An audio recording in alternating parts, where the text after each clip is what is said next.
जय माँ भारती।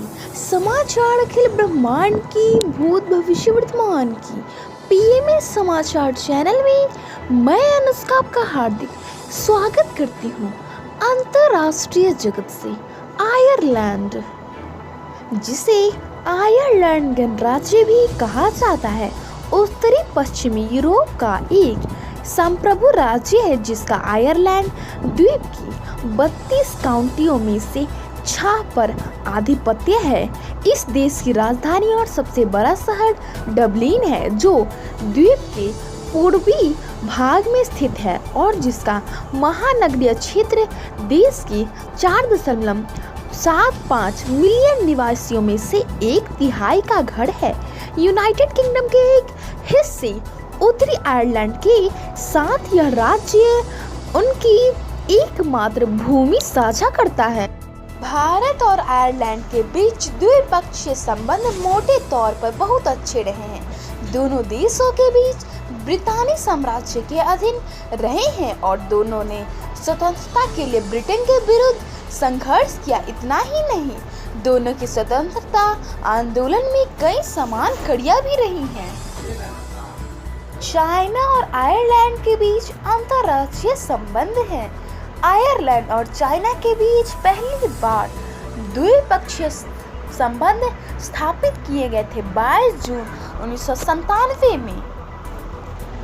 देश दुनिया 5 राफेल विमानों की अंबाला वायु सेना स्टेशन पर हो सकती है तैनाती।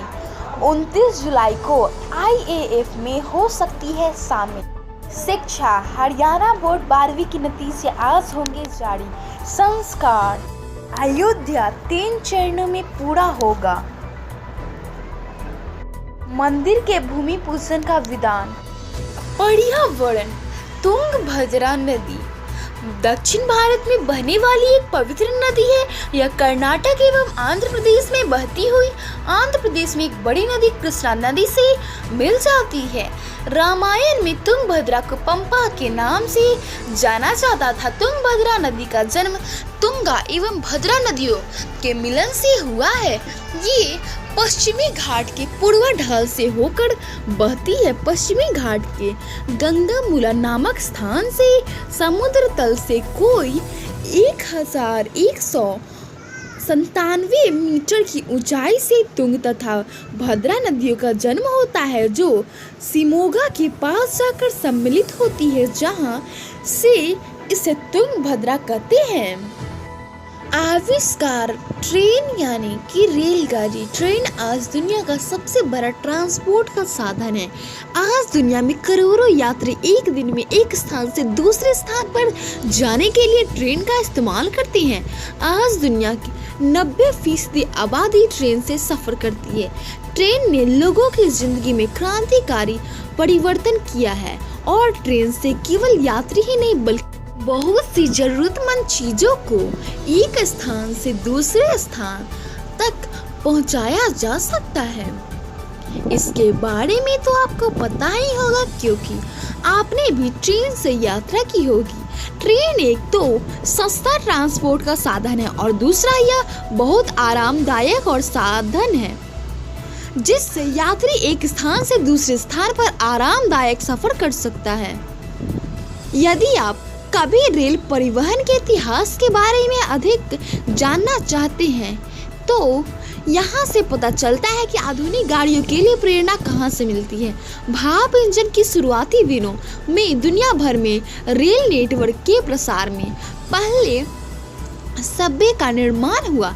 सबसे पहली बार ट्रेन का प्रारूप 1604 में इंग्लैंड के वुलाटन में सामने आया था। उस समय लकड़ी से बनाई गई काठ के डिब्बों की गाड़ियां जो पटरियों पर चलती थी और वो घोड़ों से खींची जाती थी।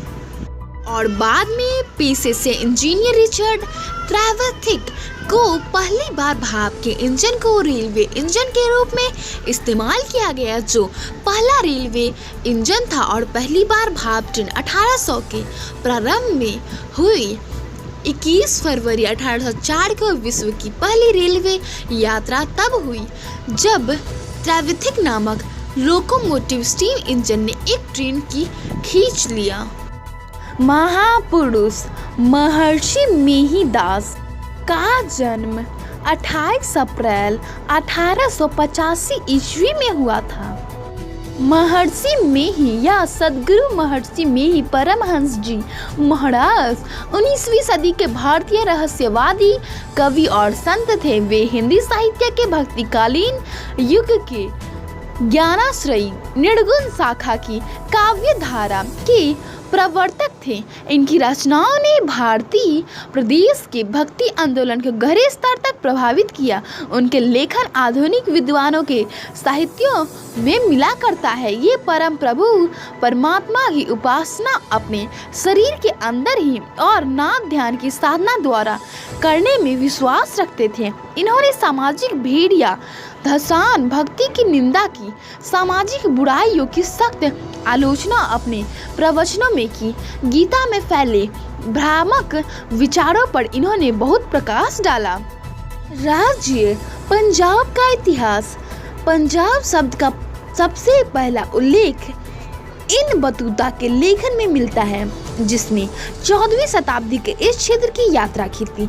इस शब्द का 16वीं शताब्दी के उत्तरार्ध में व्यापक उपयोग होने लगा और इस शब्द का प्रयोग तारीख के शेर शाही सूरी नामक किताब में किया गया, जिसमें पंजाब के शेर खान द्वारा एक किले के निर्माण का उल्लेख किया गया था। पंजाब के संस्कृत समक्षम का पहला उल्लेख ऋग्वेद में सप्त सिंधु के रूप में होता है। यह नाम फिर से आइन ए अकबरी में लिखा गया, जिसे अबुल फजल ने लिखा।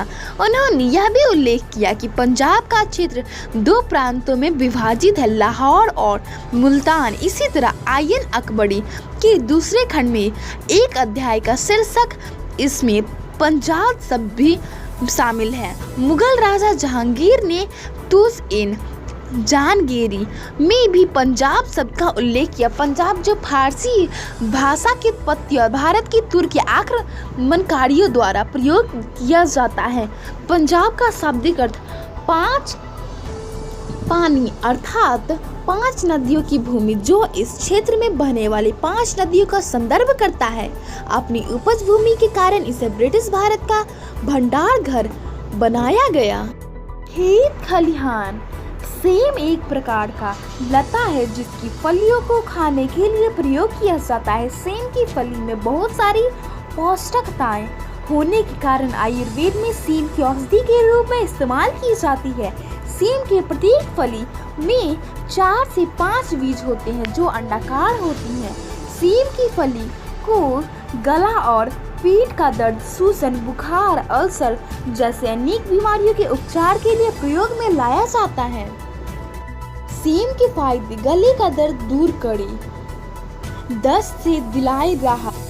फल: केला एक ऐसा फल है जो दुनिया भर में पैदा होता है और उसी तरह से पसंद भी किया जाता है। हालांकि लाल केला भारत में इतना प्रचलित नहीं है, लेकिन इसमें पोषक तत्वों की उच्च मात्रा पाई जाती है। पीले और हरे रंग के केले में तो आप सभी ने देखा होगा और खाया भी होगा, लेकिन क्या आपने कभी लाल केला खाया है? लाल रंग का केला ऑस्ट्रेलिया में पाया जाता है। ऑस्ट्रेलिया के अलावा वेस्ट इंडीज, मैक्सिको और अमेरिका के कुछ हिस्सों में इसकी पैदावार की जाती है। इसमें सामान्य केले की तुलना में कहीं अधिक बीटा कैरोटीन पाया जाता है। इसके अलावा ये विटामिन से भी भरपूर होता है। बीटा कैरोटीन धमनियों में खून का धक्का जमने नहीं देता। ये कैंसर और दिल से जुड़ी बीमारियों को भी दूर रखने में मददगार है। फूल: वनफसा सर्दी, खांसी और कफ प्रकोप को दूर करने वाली जड़ी बूटी है जो आयुर्वेदिक और यूनानी चिकित्सा पद्धति में एक समान रूप से उपयोग में ली जाती है। वनफसा की पैदावार कश्मीर और हिमालय की घाटियों में 5 से 6 हजार फीट की ऊंचाई पर होती है। इसका आयात ईरान से भी किया जाता है और ईरान की वनफसा बहुत उत्तम जाति की होती है। वनफसा के पंचांग लघु, स्निग्ध, कटु, तिक्त, उष्ण और विपाक में कटु है। स्निग्ध, मधुर और शीतल होने से यह वात, पित्त, शामक और सात हड़। यह जंतुनाशक, पीड़ा सामक और शोध दूर करने वाला है। योग, सूर्य नमस्कार योगासनों में सर्वश्रेष्ठ है। यह अकेला अभ्यास ही साधक को संपूर्ण योग व्यायाम को लाभ पहुंचाने में समर्थ है। इसके अभ्यास से साधक का शरीर निरोग और स्वस्थ होकर तेजस्वी हो जाता है। सूर्य नमस्कार स्त्री, पुरुष, बाल, युवा तथा वृद्धों के लिए उपयोगी बताया गया है। सूर्य नमस्कार के फायदे: बेहतर पाचन तंत्र, शरीर में लचीलापन आता है। ब्रह्मांड, मोहावी मरुस्थल उत्तरी अमेरिका का एक रेगिस्तान है। यह रेगिस्तान दक्षिण तथा मध्य कैलिफोर्निया, दक्षिण नेवाडा तथा दक्षिण यूटा तथा पूर्वोत्तर एरिज़ोना तक फैला हुआ है। गणित, पृष्ठीय क्षेत्रफल और आयतन। घनाव का आयतन L गुने B गुने H घन मात्रा, जहाँ L लंबाई, B चौड़ाई तथा H ऊंचाई। घनाव की पृष्ठीय क्षेत्रफल 2 गुने LB plus BH plus HL घन का मात्रक। घनाव का त्रियक ऊंचाई कर्ण। वर्गमूल L square plus B square plus H square मात्रक। आयुर्वेद, केसर का पौधा छोटे आकार का होता है। केसर का उपयोग विभिन्न औषधीय और खाद्य पदार्थों में किया जाता है। केसर का पौधा कई सालों तक जीवित रहता है। इसके जड़ के नीचे प्याज के समान गांठदार शकलकंद होता है। इसके पत्ते घास के समान लंबे एवं पतले होते हैं। केसर के फूल नीले, बैंगनी, लाल, नारंगी रंग की होती हैं। फूल के स्त्री केसर के सूखे हुए आगे वाले भाग को केसर कहते हैं। आयुर्वेद में केसर के 3 प्रकार बताए गए हैं: कश्मीरज केसर, बालीकज केसर, पारसीकज केसर। शिक्षा, प्रेमा योग मिशन स्कूल से 1 सप्ताह तक चली कहानी प्रतियोगिता में बच्चों ने अपनी प्रतिभा का परिचय दिया। पुरस्कार जीतने वाले बच्चे थे: आदित्य वर्ग 1, अभिषेक मन्नत वर्ग 2, सम्यक सात्विक वर्ग 4, पूजा विभूति सुकृति वर्ग 6, देवराज अपराजिता वैष्णवी अंकुर संगीता वर्ग 7, अनुष्का एवं अनन्या वर्ग 9। ये बच्चों ने पुरस्कार जीता। संस्कृत, हिंदी एवं अंग्रेजी में कई कहानियां सुनाकर कथा सम्राज्ञी वैष्णवी बनी। गांव शहर बक्सर भारत के बिहार राज्य के बक्सर जिले में स्थित एक नगर है। यह उस जिले का मुख्यालय भी है। भारत के पूर्वी प्रदेश बिहार के पश्चिमी भाग में गंगा नदी के तट पर स्थित एक ऐतिहासिक शहर है। यहाँ की अर्थव्यवस्था मुख्य रूप से खेती बाड़ी पर आधारित है। यह शहर मुख्यतः धार्मिक स्थल के नाम से जाना जाता है। प्राचीन काल में इसका नाम व्याघ्रसर था, क्योंकि उस समय यहाँ पर बाघों का निवास हुआ करता था। तथा एक बात बड़ा सरोवर है कि जिसके परिणाम स्वरूप इस जगह का नाम व्याघ्रसर पड़ा। बक्सर पटना से लगभग 75 मील पश्चिम और मुगल सराय से 60 मील पूर्वी में पूर्वी रेलवे लाइन के किनारे स्थित है। यह एक व्यापारिक नगर भी है। यहाँ बिहार की एक प्रमुख कारागृह है, जिनमें अपराधी लोग कपड़ा आदि बुनती और अन्य उद्योगों में लगे रहते हैं। आज के प्रमुख घटनाक्रम: 1963 काशी विद्यापीठ को विश्वविद्यालय का दर्जा मिला। 1883 कोलकाता में भारत के पहले सार्वजनिक थिएटर हॉल स्टार थिएटर की शुरुआत हुई।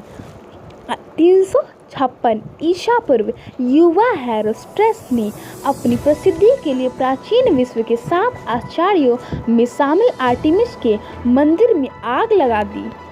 1816 जूलियस राइटर अंग्रेजी समाचार एजेंसी राइटर के स्थापक का जन्म हुआ था। मौसम: भारी बारिश से बिहार नदियों उफनाई। शहरों में जल जमाव से लोग हुए परेशान। आज का तापमान: Patna 27 degree Celsius, Delhi 28 degree Celsius. विविध: द्वितीय विश्व युद्ध 1949 से 1945 के बीच तक चलने वाला विश्व स्तरीय युद्ध है। लगभग 70 देशों की स्थल, जल, वायु सेनाएं इस युद्ध में सम्मिलित थी। इस युद्ध में विश्व 2 भागों में बटा हुआ था। मित्र राष्ट्र और धुरी राष्ट्र। इस युद्ध के दौरान पूर्ण युद्ध का मनोभाव प्रचलन में आया, क्योंकि इस युद्ध में लिप्त सारी महाशक्तियों ने अपनी आर्थिक, औद्योगिक तथा वैज्ञानिक क्षमता इस युद्ध में झोंक दी थी। इस युद्ध में विभिन्न राष्ट्रों के लगभग 20 करोड़ सैनिकों ने हिस्सा लिया तथा यह मानव इतिहास का सबसे ज्यादा घातक युद्ध साबित हुआ। इस महायुद्ध में 5 से 7 करोड़ व्यक्तियों की जानें गई, क्योंकि इसके महत्वपूर्ण घटनाक्रम ने असैनिक नागरिकों का नरसंहार, जिसमें होलोकॉस्ट भी शामिल है, तथा परमाणु हथियारों का एकमात्र इस्तेमाल शामिल है। इसी कारण यह मानव इतिहास का सबसे भयंकर युद्ध था। तो आज के लिए बस इतना ही। अनुष्का को कल तक के लिए विदा दी। स्वस्थ रहे, प्रसन्न रहे। माँ भारती की जय। ॐ द्यौः शान्तिरन्तरिक्ष ॐ शान्तिः पृथिवी शान्तिरापः शान्तिरोषधयः शान्तिः वनस्पतयः शान्तिर्विश्वे देवा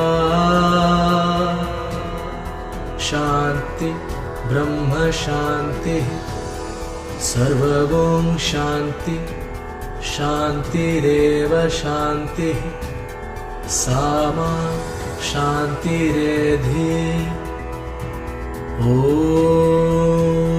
शान्तिः शान्तिः शान्तिः।